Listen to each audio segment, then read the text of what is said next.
E poupar as crianças da morte ou do conceito de morte, achando que são muito pequenas para entender, não é o ideal para que elas cresçam sem medo. Mas como que a gente dá notícias tristes para os pequenos, hein? Bom, esse é o nosso assunto de hoje no quadro Teleterapia.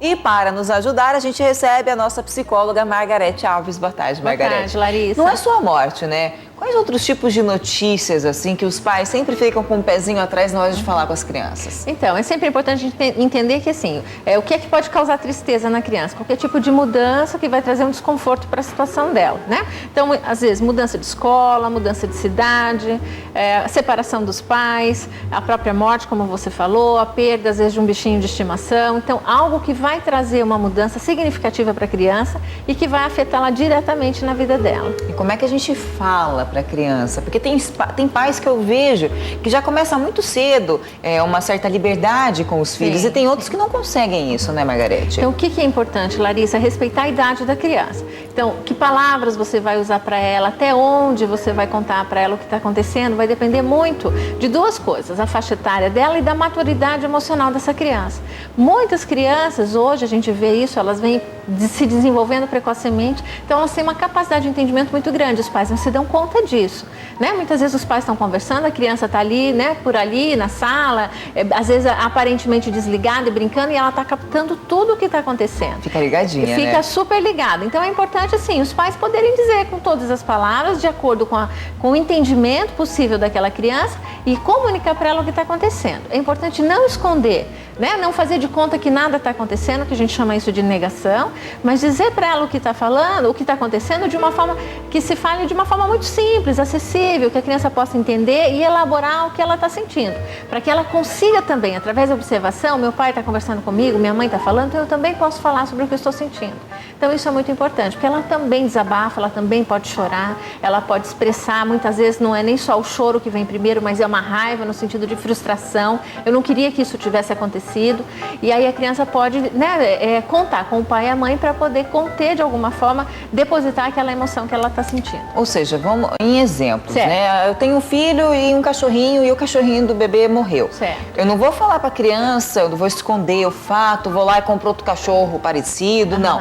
Eu vou chegar e vou contar o que aconteceu para a criança. Às vezes alguns pais superprotetores têm uma tendência de querer já substituir sem contar para a criança. É importante porque é um exercício, a criança ela já vai poder treinar qual é o processo da perda. Então, se eu conto para ela o que aconteceu e como é que a gente, né, pode processar isso, ou seja, uma tristeza, isso acontece, nós passamos por perdas ao longo da vida, isso é normal, a criança ela vai ter um entendimento. Vai trazer um sofrimento? Sim. E depois que foi comunicado isso para a criança, aí sim pensar em substituir. Por que não ter um novo bichinho no lugar daquele? Mas será um novo bichinho, importante dar um outro nome, né, para que a criança possa diferenciar que ele foi. Então, aquele é uma etapa que acabou, né? Então, ela pode elaborar aquela perda e depois ela tem um novo bichinho. Então, nesse caso, é muito importante não esconder, né? Não poupar a criança nesse sentido.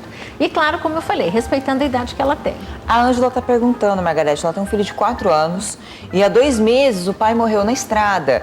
E de lá para cá a criança está muito agressiva, a mãe vem recebendo várias reclamações da creche. Ela quer saber por que esse comportamento agressivo e o que ela faz para tentar melhorar o filho dela. Então, como eu falei, olha como é interessante, acaba de ilustrar o que eu acabei de falar. O que acontece é que nem sempre a criança ela apresenta tristeza na forma de choro e de silêncio, né? Ela está expressando através da raiva, exatamente como eu falei, uma frustração.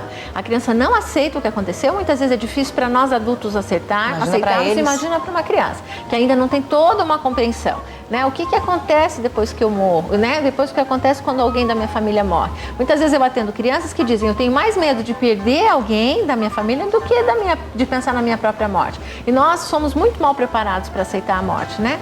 Então é importante conversar com a criança e trazer um nível de entendimento. Eu imagino como você está se sentindo, é muito difícil, é difícil para mim, imagino que seja difícil para você, né? Fala, né? Trazer de alguma forma que a criança consiga falar da falta que esse pai faz, da saudade ansiedade que ela sente e que ela pode contar com a mãe para desabafar. Então isso faz com que a criança possa ter algum nível de entendimento no sentido de dizer que tem alguém nessa casa que me entende. E aí ela pode, né, criar de alguma forma um link, um vínculo com a mãe para ela poder falar sobre esse sentimento. Mas sem dúvida, tudo isso que ela está listando é uma série de sintomas que mostram que a criança está em sofrimento. Então, o modo ideal é ela chegar e conversar com o filho dela? Conversar como se ela estivesse falando com um adulto. Mas é claro que ela vai respeitar, a criança tem 4 anos de idade. Mas ela vai dizer desse sentimento, da falta que o pai faz, da saudade, da raiva, porque não é fácil aceitar a morte. A morte é algo que, né, é um rompimento definitivo, você não vai mais ver. Então, de poder elaborar tudo isso e dizer, eu entendo você, eu sei o quanto pode estar sendo difícil para você. Isso faz com que a criança possa trazer algum nível de tranquilidade no sentido de que ela pode ser entendida por alguém da família. Uma notícia ruim que os pais deixam de contar lá atrás. Prejuízos, danos que podem trazer para a criança numa outra fase da vida, Margarete. Sim, porque assim, a criança pode ficar com um nível de desconfiança muito grande. Ela percebeu que alguma coisa não estava indo bem na família, mas aquilo não foi comunicado a ela. Então ela fica desconfiada que as pessoas estão escondendo as coisas dela o tempo todo, né? Ela pode ficar numa postura de defensiva. E é muito importante porque assim, a criança fica tentando adivinhar o que está acontecendo.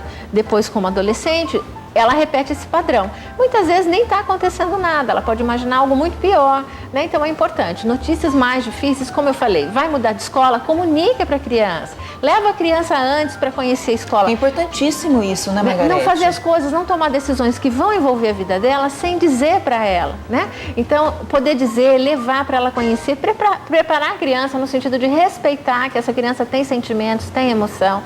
Numa situação de separação, que é algo também muito difícil e traumático para os filhos, é importante dizer para a criança exatamente o que é que está acontecendo, o pai e a mãe sentarem juntos. Se é uma criança muito pequena, às vezes ela tem uma dificuldade de entendimento, mas assim, alguém precisa ser porta-voz disso, precisa dizer, olha, eu estou saindo de casa, eu não vou mais morar com você, mas a gente vai se ver de tantos em tanto tempo. Essa criança precisa de algum nível de segurança, mesmo dentro de uma situação que vai trazer sofrimento, mas ela precisa saber o que está acontecendo, né? E a gente percebe que, como você falou, muitas famílias não têm uma comunicação clara e elas não percebem o estrago, o trauma, o bloqueio que isso pode causar depois na vida adulta. E é tão importante isso, né, Margarete? Acho que a comunicação não só entre a família, né?